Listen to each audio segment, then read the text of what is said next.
What's up with the Raider Nation? It's your boy, Raider Honcho, and I'm back with a brand new video for you. Remy in my cup, turn me up, what we talking about? Now we doing us, moving up, what we talking about? Raider flags waving off the truck, what they talking about? Raider Nation dominating, only thing to talk about.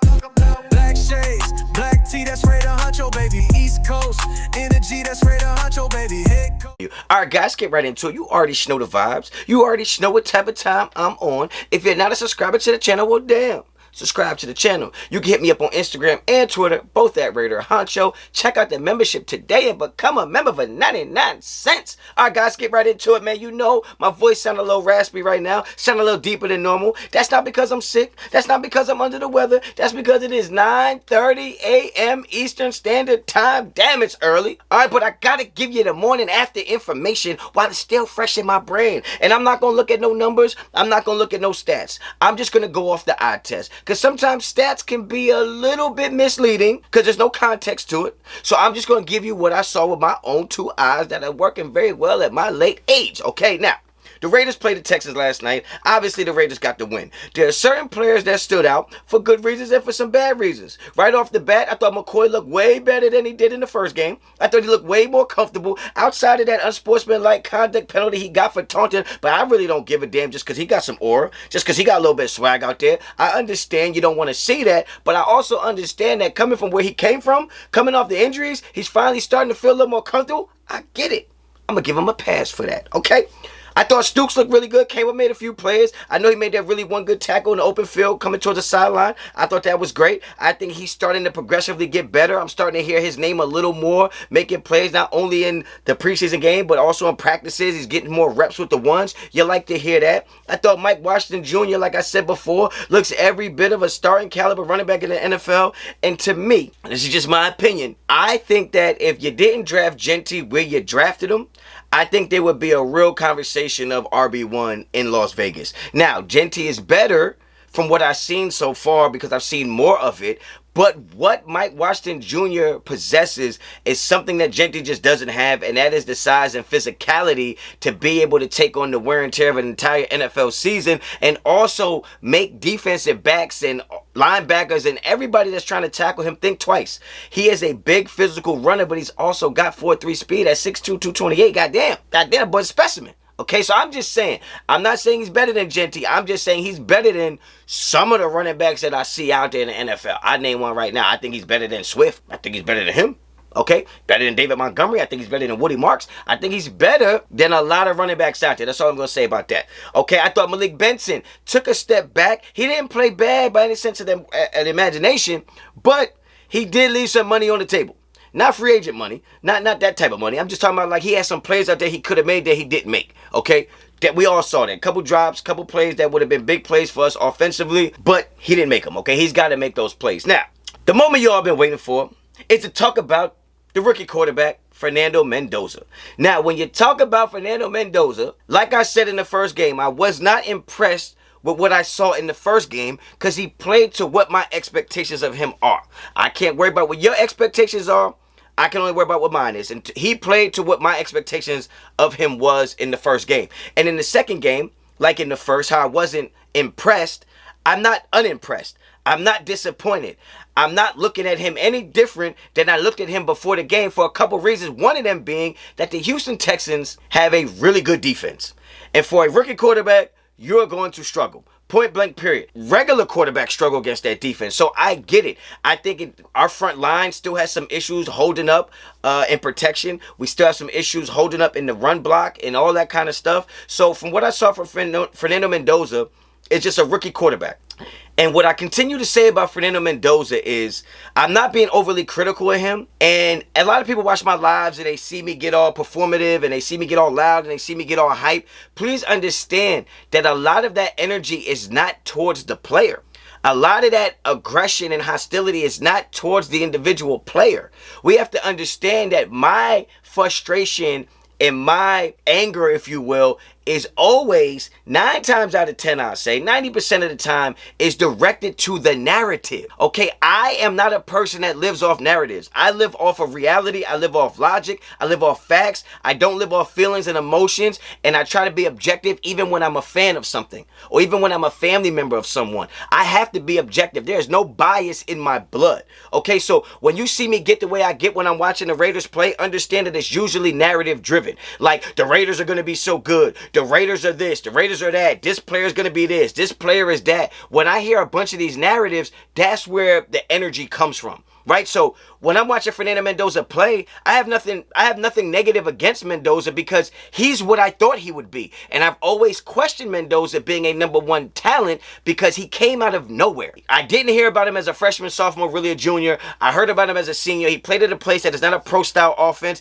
They didn't rely on him to make the type of plays that a gunslinger would make, or somebody like a Jackson Dart would make. And I always bring Jackson Dart up because I really wanted the Raiders to draft him a few years back. That's why I always bring him up. But he also has the lineage that I'm talking about as a freshman, sophomore, junior, senior. I've heard about him all of those years, right? When you talk about Arch Manning, you hear about him for multiple years. When you talk about any of the other quarterbacks, well, most of the quarterbacks that come out, you hear about them before they get drafted or before that one historical season, right?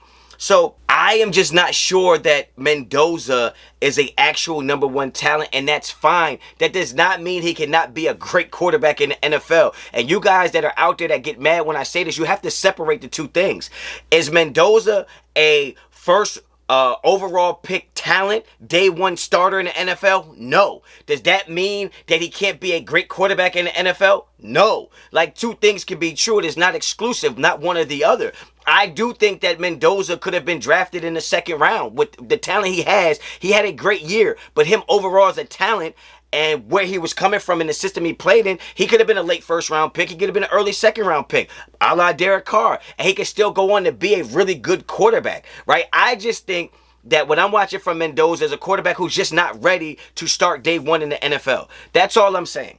And my point about it is that if Kirk Cousins is better than Fernando Mendoza, then I don't know if Mendoza is a number one overall talent. That doesn't mean he doesn't have talent. That doesn't mean he doesn't have a big arm. That doesn't mean he can't be great. It just means that right now, where he is in his arc, he is not a day one starter, and that's fine. He doesn't have to be. We are rebuilding, and I get that. But I think that I just want people to understand that that's always my conversation when it comes to Fernando Mendoza. Last night, he threw the ball late over the middle. We know that you can't do that in the NFL. But am I going to kill the kid for doing that? No, because actual NFL starters do that too. Like, NFL starters throw interceptions, double-digit interceptions in seasons. So interceptions are a stat because they happen. Turnovers are a stat because they happen. What I like from Mendoza is what I liked in the first game. I do like his feet.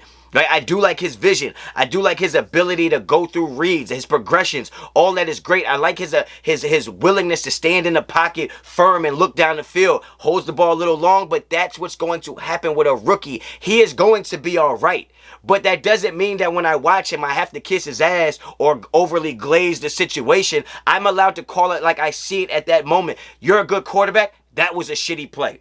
You're a good quarterback. That was a bad read. You can do all of those things. And some of you got to get out your feelings when we're doing it, because that's how you be objective. That's how you become respectable. That's how you have credibility. That's how you have validity in the shit you say. You cannot just be all in on one side.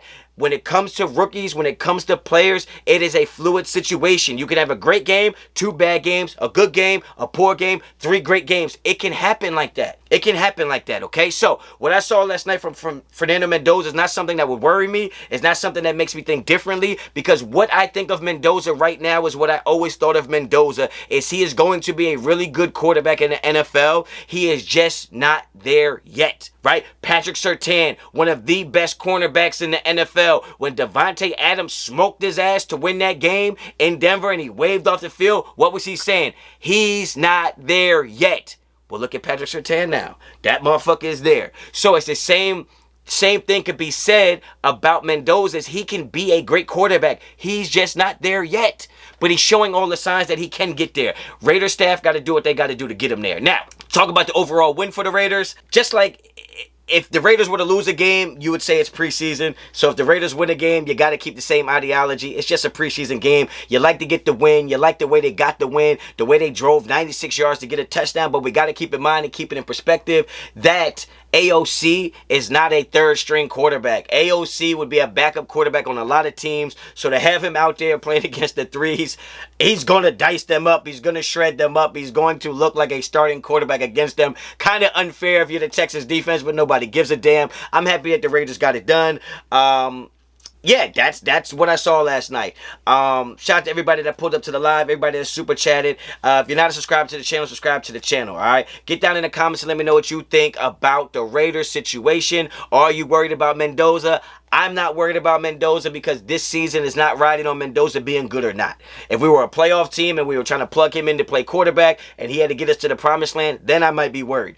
But for our future, I am not worried about Mendoza yet. He's got to improve on a lot of things, but he also does a lot of things well. So get down in the comments, let me know what you think. If you like the video, like the video. If you like the content on this channel, subscribe to the channel. Hit me up on Instagram and Twitter, both at Raider Honcho. Become a member today for 99 cents. Till next time, as always, for the Honcho out.